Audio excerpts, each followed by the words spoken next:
soul. If I go to my soul, and anything I will feel is fluent, and my mind cannot interfere. And that's really what you were saying as well. The truth is within you. And I'm saying that that is actually not the case with divine truth. That's what I'm saying. I'm saying that the divine truth can only enter you. It's not already in you. That's what I'm saying. But you do have personal truth inside of you that can resonate with it. There are things that can resonate with it. You see, our soul is created in such a way that we can resonate with all sorts of things. So if we were in a prison at the moment and we were talking to a group of murderers, so rather than yourselves, we were speaking to a group of murderers, and I don't know if they'd be resonating very much with this discussion, particularly if they were not sorry for what they'd done and they were not feeling any remorse for their act that they have taken to harm another person's life. They would actually have a completely different emotional experience or a completely different emotional resonance to what's being said. And this is the problem with the within I concept or idea. My soul, anybody's soul, whoever's it is, male or female, doesn't matter, has things within it that is definitely out of harmony with God's truth.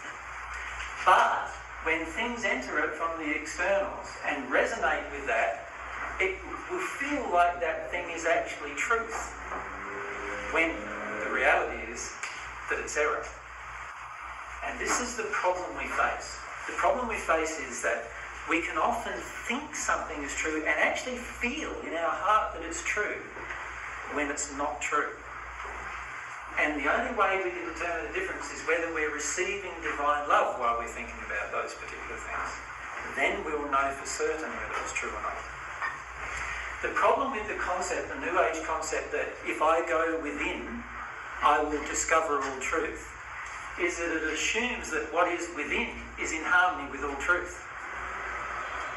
And that is not a valid assumption. Because a lot of things have entered us from the moment we were conceived that have been out of harmony with truth. And because of a lot of those things being received into our soul, it modifies the resonance of our soul so that when things come to us, we think they're true when they're not. Now, I can give some examples if you want. Many of us here think that it's perfectly okay to have a spirit overcloak you and influence your life as long as that influence is benevolent. In other words, that influence has a good effect on your body or something like that. There are many people here who believe what I've just said as true. I do not believe it's true.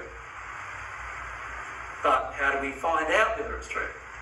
The key is whether you do one of them and receive divine love or not. That's how you find out whether it's true. You see, what I'm suggesting is that the person who's overcloaked by a spirit with most of their day-to-day activity is incapable of receiving love from anyone other than the spirit or other spirits, because they are not being their true self. And remember, humility was all about being your true self, and truth was all about accepting external and internal truth, which is about being your true self. And so I'm saying is if the person is not their true self and is being overcloaked by another person, they're not their true self, so therefore they can't be receiving divine love in that place. They've got to be receiving love from a different source. And it might be another spirit. It can even be a person who is in spirit who's in a better condition than you, so it feels very, very loving. But it's still not what I'm speaking of. It's still not divine love, and you're still not in a condition of truth. If you stay in that place, you will not grow exponentially. You will not come to be at one with God. Because to become at one with God, it has to be you that becomes at one with God. No one with you can manufacture that. Only you can do it.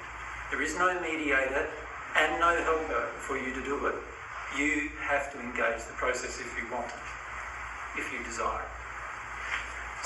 So this whole concept that the truth is within me, and all I need to do is feel whether the thing coming at me is truth or not, while it has certain,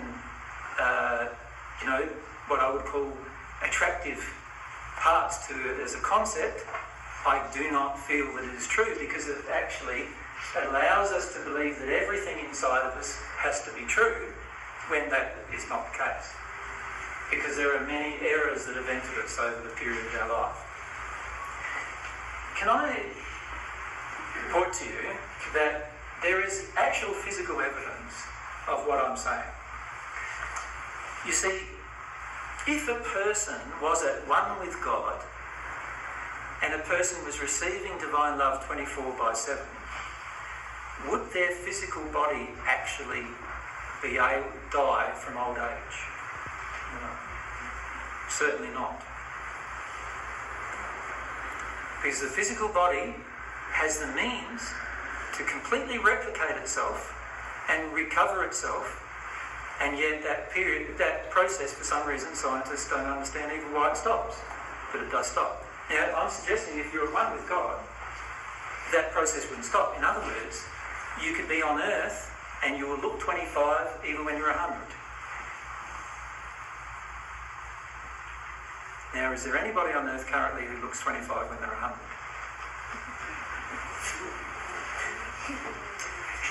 How old your eyesight was?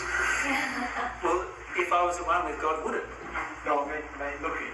Oh, you mean what's coming out? You think they look young, but you actually look at them. They sort of have like booze eyesight.